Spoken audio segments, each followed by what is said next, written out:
At the dawn of the 20th century, the people of Russia were ruled by a monarchy that cared little about the rights and lives of their people. After years of famine and death, the people had enough and rebelled against the regime, ultimately killing off the royal family and replacing them with a new type of government, which would become to be known today as the Soviet Party. The Soviets used the idea of communism to blind the Russian people to their real intents for power. Many historians wonder if the Russian people actually gained the rights they so desperately desired from the communist takeover. Or did they end one long line of tyrannical rulers and unknowingly create one that was far, far worse?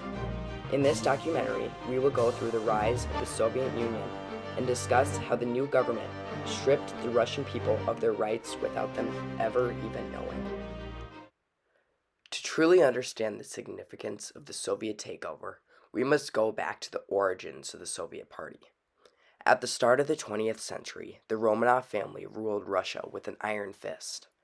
The Romanovs were in power over Russia for 300 years prior to the start of the 20th century. Under the oppression of the Romanov family, people had little to no legal rights. They lived in complete poverty, and 50% of children under the age of 5 died from illness or starvation. The people of Russia wanted a revolution, but they did not know how or when to stand against the Romanov regime. By 1917, Russia was losing World War I, and famine was ravaging the country. On February 23, 1917, a group of Russian women marched in the street begging for bread. Seeing this, by the 25th of February, over 25,000 workers, children, and women were in the street begging for change from the Tsar. Tsar Nicholas ordered his soldiers to go into the streets and shoot the protesters. As the soldiers lined up against the women and children, they remembered the horrific event just 13 years before. On January 9th, 1904, people begged the Tsar for bread and better working conditions outside his palace. The Tsar then ordered his soldiers to open fire on the citizens, killing 45. This date became known as Bloody Sunday. As the soldiers faced the protesters, 13 years later, they snapped. They would no longer be a part of this useless violence. And with that, the army fell away from the Tsar. After 10 long months, Tsar Nicholas gave up his throne to the people. The Russian upper class tried to create a parliament called the State Duma. When the Duma was installed, the Soviets also joined and created a government which they instilled a democracy. The people then decided to have an election for the Congress. The three parties were called the Socialist Revolutionists, the Beneviks, and the Bolsheviks. This is where we first see our major communist leader. His name was Vladimir Lenin. He says in a famous speech, "Let's not fool ourselves. We have captured the state, but we don't have socialism.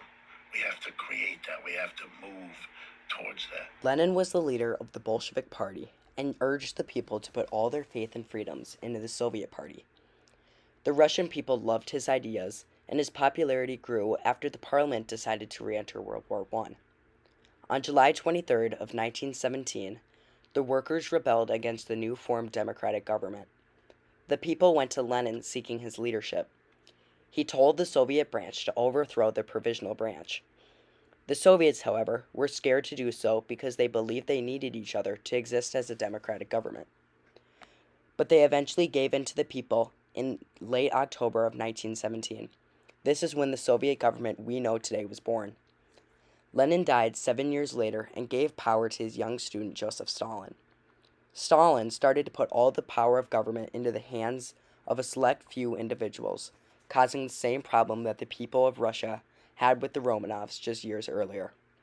But by then, the Soviets were rooted too deep into the government and continued to speak about how better off the people were now than they were with the Tsar.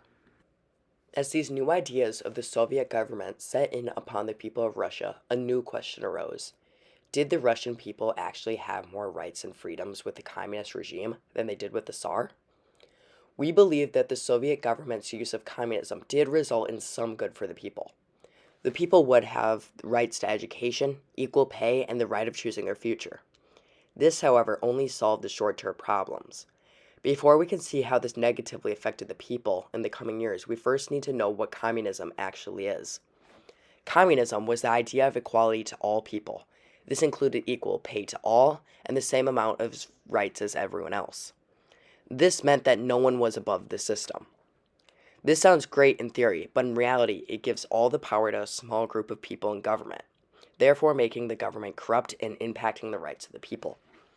Once again, in the short term, it gives the people everything they wanted from the revolution, but in the long term, it creates a government that the people were fighting against in the first place. In the end, the communist government was not much better for Russia than the Tsar was. After the Russian Revolution, the Russian government was in a golden age of strength and power, but it was only going to last so long. During World War II, Russia cemented their place on the world stage as a superpower. This made the Soviet idea of communism look great to other countries and resulted in other revolutions.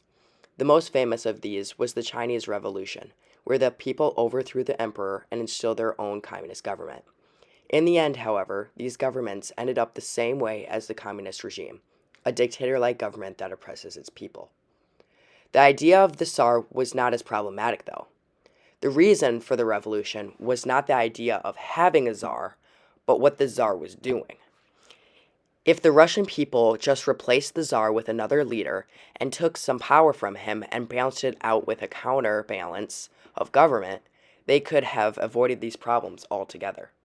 As we have seen, the dramatic shift in people's rights did not just affect Russia, but also the rest of the world. One major event caused by the rise of communism was the Vietnamese War. This was a war caused by the idea that if Vietnam fell into communism, the rest of Eastern Asia would follow. This caused the U.S. to move into Vietnam to fight for the influence in the country. Eventually, however, the U.S. left Vietnam and the communist government took over. We do not know today that Eastern Asia did not entirely become communist, but the idea of communism did start the war and many others after that. Seeing this, we can have a better look at the ripple effect that the communists had on the world during the 20th century. The long-term effect, however, was the fall of the Soviet Union. This was inevitable, as we have talked about the flaws of communism.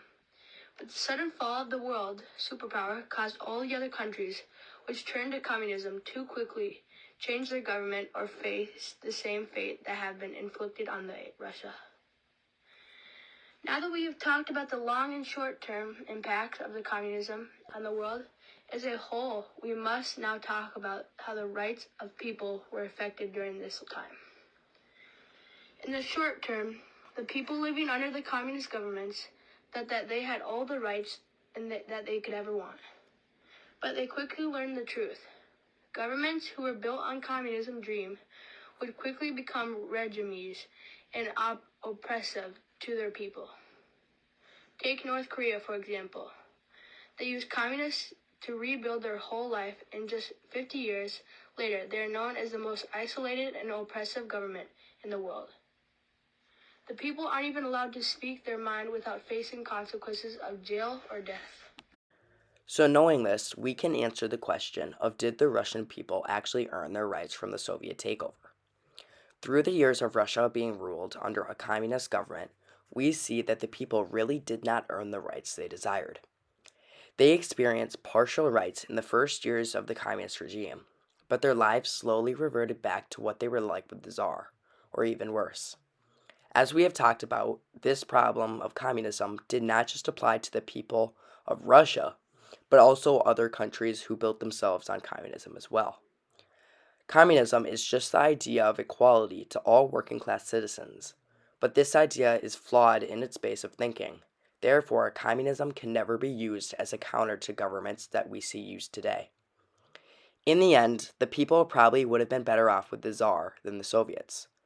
The Russian people's problem really was not as complicated as they believed. It was not the idea of government that they had, but the rulers that they were ruled by. If they just overthrew the Tsar and replaced him with a leader who actually had the people's rights and his interest, we would see a very different and very stronger Russian government today.